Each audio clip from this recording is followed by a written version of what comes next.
ആവർത്തന പുസ്തകം അധ്യായം 29. ദൈവമേ, നിന്റെ വേദപ്രമാണത്തിൽ അടങ്ങിയിരിക്കുന്ന അത്ഭുത കാര്യങ്ങളെ കാണുവാൻ എൻ്റെ ഉൾക്കണ്ണുകളെ പ്രകാശിപ്പിക്കണമേ. ആമേ.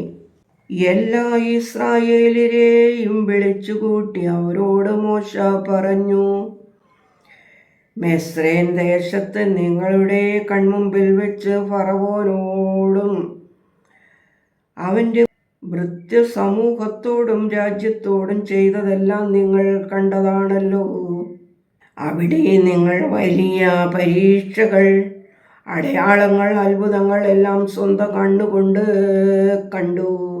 പക്ഷേ വിവേകമുള്ള മനസ്സും കാഴ്ചയുള്ള കണ്ണും കേൾവിയുള്ള ചെവിയും ഇന്നുവരെ ദൈവം നിങ്ങൾക്ക് തന്നിട്ടില്ല.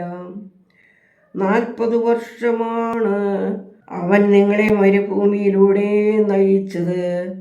എന്നിട്ട് നിങ്ങൾ ധരിച്ചിരുന്ന വസ്ത്രം പഴകിയില്ല, കാലിലെ ചെരുപ്പുകൾ ജീർണിച്ചുമില്ല.